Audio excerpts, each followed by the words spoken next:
messieurs, bonsoir et bienvenue à cette édition d'information sur les antennes de Numérica. Tout de suite les titres. Plus de 2 mois après sa nomination, Samy Badibanga effectue sa première tournée officielle à l'étranger. Le chef du gouvernement séjourne depuis lundi en Europe avant de se rendre aux États-Unis. La République démocratique du Congo a célébré avec les autres nations du monde la journée internationale de la lutte contre la lèpre. En dépit des efforts fournis, le Congo-Kinshasa reste l'un des pays les plus touchés par cette maladie endémique. Environ 4237 cas à travers les pays. Les détails sont à suivre dans ce journal. Mesdames, Messieurs, c'était là les titres de ce journal. Tout d'abord, cette nouvelle, vous le savez peut-être, 2 hélicoptères de combat des FARDC se sont écrasés le week-end dernier au nord Kivu. Le crash avait fait 3 blessés au sein de l'équipage d'un des appareils, alors que les 4 occupants de l'autre étaient portés disparus. Et au cours d'une conférence de presse tenue ce mardi, le général Léon Mouchalé, commandant de la 3e zone de défense des FARDC, a apporté des précisions. Il a indiqué que l'équipage du second hélicoptère a été capturé par Sultani Makenga et ses hommes du M23 peu après l'écrasement de leur hélicoptère, démentant dans la foulée l'hypothèse selon laquelle les appareils auraient été abattus. Par ailleurs, le général Mouchalé affirme que Sultani Makenga serait en fuite, laissant derrière lui de nombreux morts. De plus, le général laisse entendre ce énième retour du mouvement du M23 viendrait des pays voisins. Je vous le disais en ouverture, le Premier ministre Samy Badibanga a quitté Kinshasa dimanche dernier à destination des États-Unis via Paris en France pour un séjour de travail dont la durée n'a pas été déterminée. Le chef du gouvernement prendra des contacts utiles avec des personnalités et des organisations en Europe avant de se rendre aux États-Unis. Cette sortie officielle est la première de Samy Badibanga depuis sa nomination à la tête de l'exécutif national en novembre 2016. C'est le statu quo au centre interdiocésain. 3 points dont le mode de désignation du Premier ministre et les rôles de la SENCO bloquent la signature de l'arrangement particulier malgré la pression des évêques catholiques.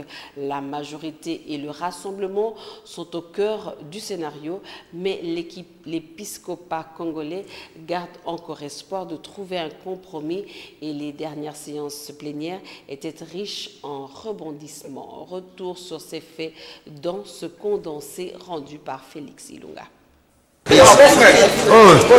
Décembre 2017, l'horizon s'approche lentement et sûrement.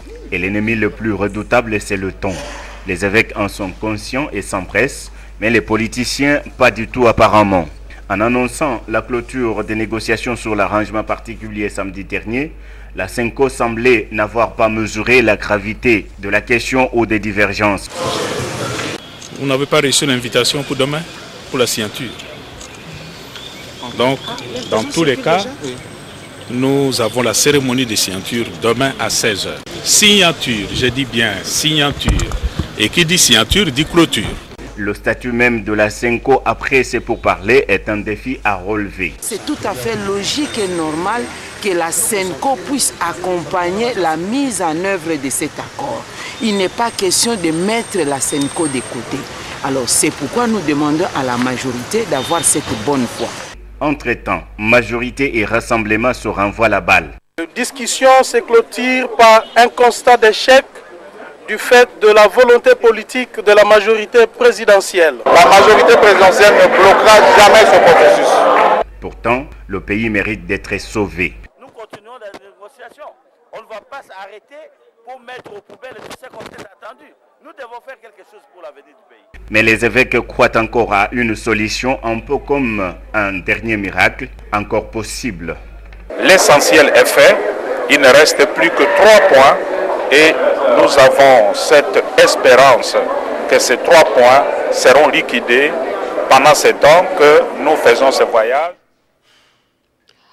Au sujet toujours du mode de désignation du Premier ministre, Moïse Katumbi soutient la position du Rassemblement, contrairement à son frère aîné Raphaël Katebe Katoto.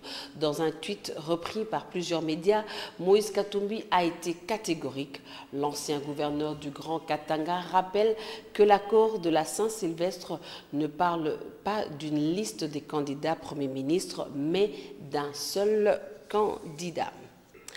Processus électoral, le président de la Commission nationale indépendante séjourne depuis dimanche dernier à Bunia, dans la province de l'Ituri.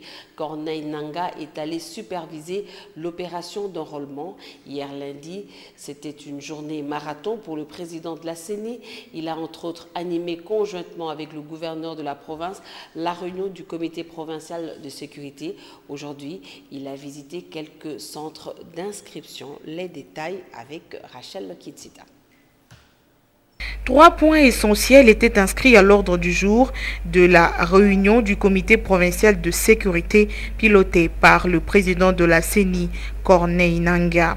Des points essentiellement focalisés sur la sécurisation du processus électoral, les problèmes opérationnels ainsi que des problèmes politico-administratifs.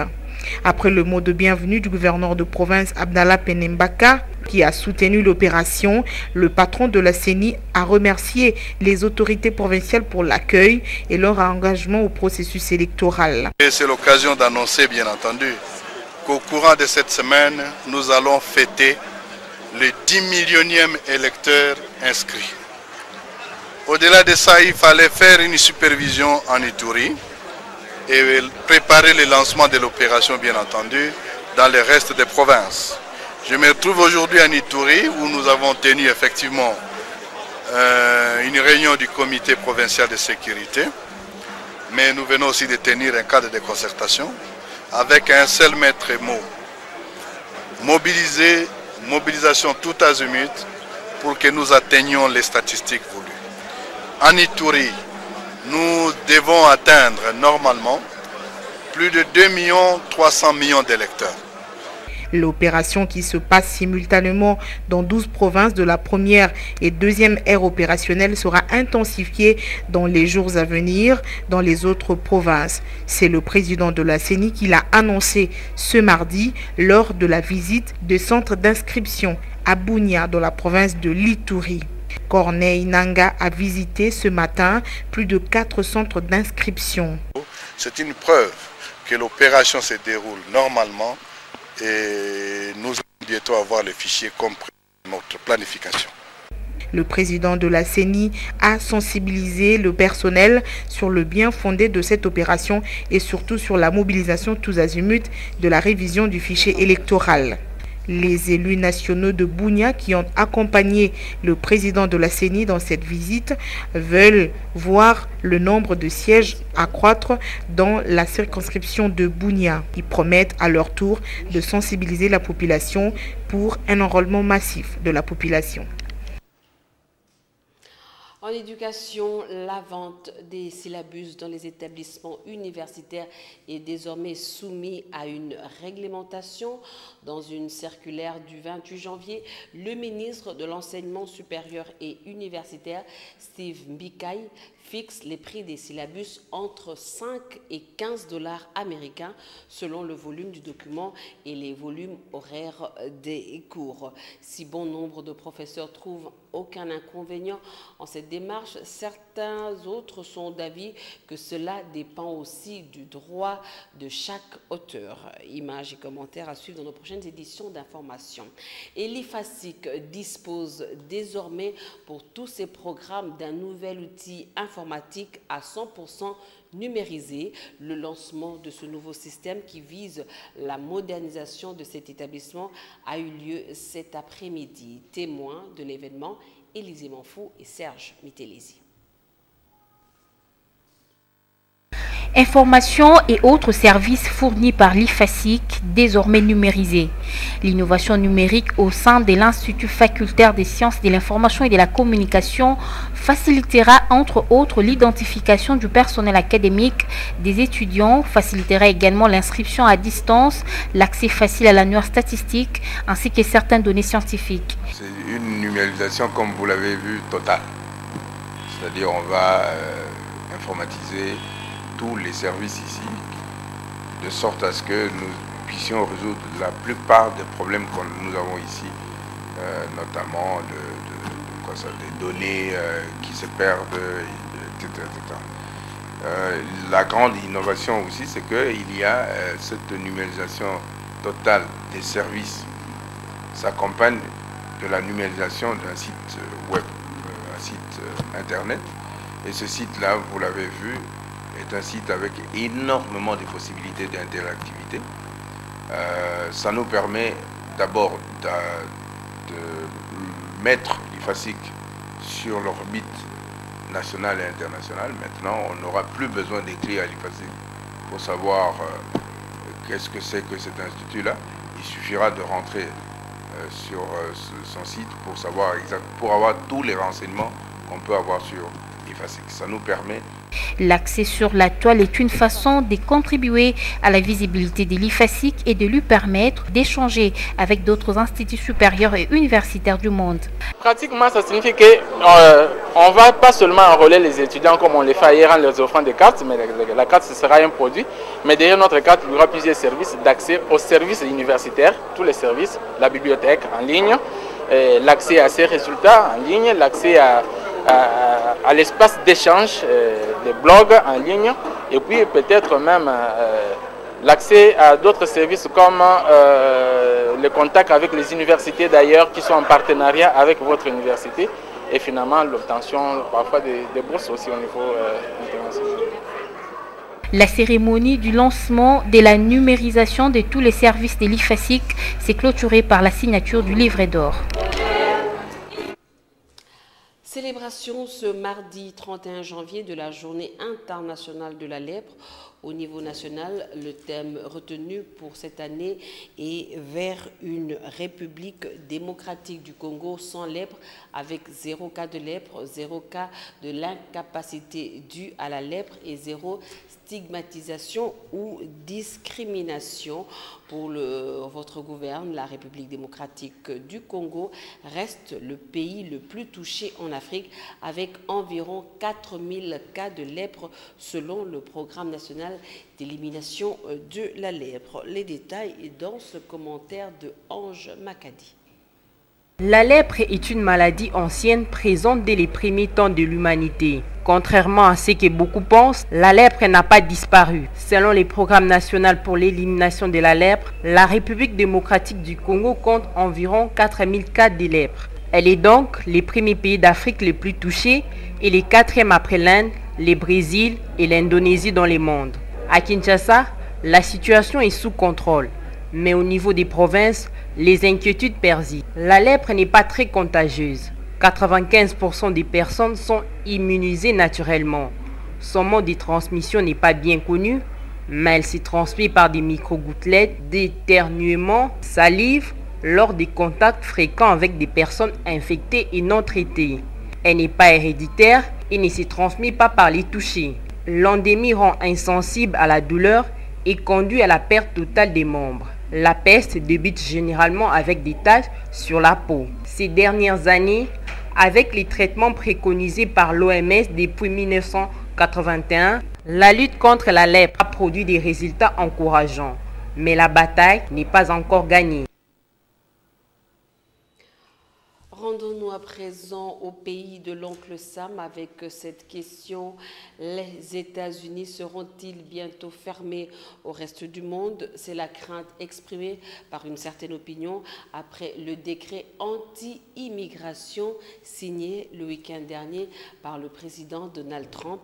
Au total, ce sont les ressortissants de 7 pays, tous musulmans, qui ne pourront plus fouler le sol américain pendant une période de 90 jours. Les à côté de cette mesure dans ce commentaire d'Amen Dimwani. De la douzaine d'ordres exécutifs signés en l'espace d'une semaine par le nouveau président des États-Unis, le décret anti-immigration est celui qui aura soulevé un tollé quasi planétaire. On le savait déjà dur et déterminé dans la vision de sa gestion des États-Unis. Donald Trump ne fait que concrétiser ses promesses de campagne. Décret anti-immigration, mais de quoi s'agit-il vraiment? Pour l'administration Trump, il s'agit de garantir la sécurité des citoyens américains en prévenant l'arrivée des terroristes. Ces décrets interdit donc aux ressortissants des 7 pays majoritairement musulmans de pénétrer sur les territoires américains pendant 90 jours à dater de la signature de la dite mesure. Pendant plus ou moins 3 mois donc, ce sont Iraniens, Irakiens, Libyens, Somaliens, Soudanais, Syriens et Yéménites qui se voient refuser l'accès au pays de l'oncle Sam. L'homme fort de la Maison Blanche ne s'arrête pas là. Il bloque aussi pour une durée de 120 jours l'admission des réfugiés quelle que soit leur origine. Là encore, il ajoute pour le réfugié syrien une durée non définie. Donald Trump est un idiot, ainsi que tous les républicains qui le soutiennent. Les musulmans ne sont pas les ennemis. J'ai rien à craindre, moi je paie rien. Je suis musulman, mais en même temps, j'ai rien fait de mal. L'administration du très célèbre Donald Trump examine même la possibilité de réclamer à chaque touriste étranger les informations personnelles contenues dans son téléphone. À se demander si la très prisée loterie DV tant adulée et sur lesquelles des tas de personnes jurent se poursuivra. Comme quoi, il ne faut pas forcément être internationaliste pour attendre en avoir plein les yeux avec le chef de la première puissance mondiale. Et celui qui va se mettre sur les chemins du nouvel homme fort n'aura qu'à subir le sort identique à celui de la ministre intérimaire de justice qui avait refusé de défendre son décret anti-immigration. Pour la petite histoire, Sally Yates, puisque c'est d'elle qu'il s'agit, a été simplement virée après avoir été nommée par Barack Obama pour assurer la transition avant le ministre choisi par Donald Trump. Les négociations politiques du centre interdiocésain suspendues, la presse quinoise s'est trouvée, c'est vrai, des sujets de prédilection, d'où ces titres électriques relevés ce matin à la limite de la léthargie. Revue de presse signée Mounmo Opfel.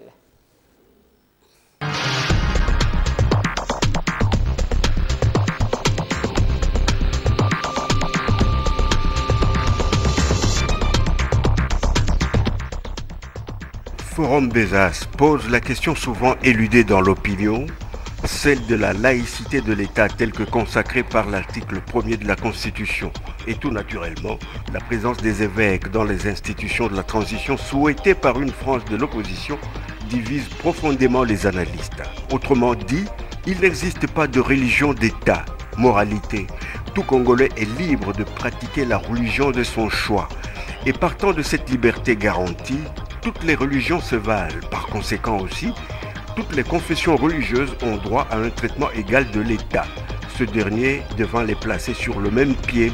De ce point de vue, le journal écrit que la présence de l'Église catholique dans les institutions risque de désacraliser le magistère. Accepter que les évêques participent à la transition serait aussi accepter que la rue les traite et les critique ouvertement comme le ferait avec n'importe quel laïc engagé en politique. En tout état de cause, la présence de l'Église au sein des institutions serait un mélange de genres. L'Église doit conserver sa neutralité et demeurer cet arbre feuillu au milieu du village sous lequel toute la population trouve refuge pendant les fortes chaleurs. Au retour aux négociations du centre interdiocésain, du reste suspendu depuis le week-end, pour la tempête des tropiques, majorité présidentielle et rassemblement s'acheminent vers un choc frontal. Non, il n'y a pas de rupture, rétoque la prospérité, il n'y a pas de blocage, mais juste un problème d'agenda des évêques, titre l'avenir.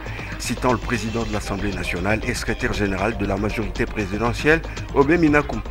Il n'en reste pas moins que rien ne laisse augurer une sortie du tunnel à une date connue. À ce sujet, Forum des As rappelle à ceux qui ont tendance à l'oublier vite que ce 31 janvier, l'accord de la Saint-Sylvestre totalise un mois. Ce qui fait dire à l'éditorialiste que le bréviaire de la transition version 5O prend déjà de l'âge.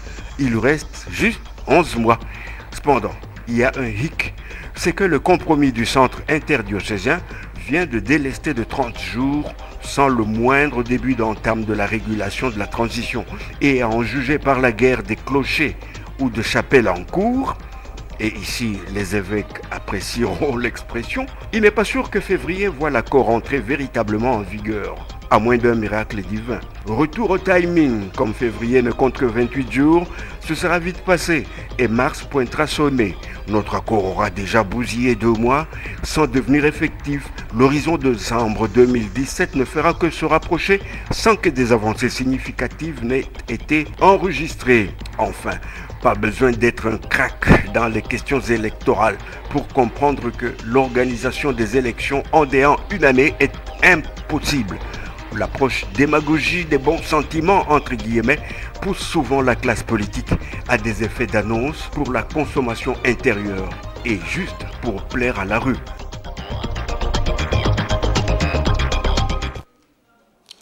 Merci Win Mouroufel pour cette revue de presse. Mesdames, Messieurs, c'est la fin de cette édition du journal. Merci de l'avoir suivi et bonne suite de programmes sur les antennes de Numérica Télévision. Au revoir.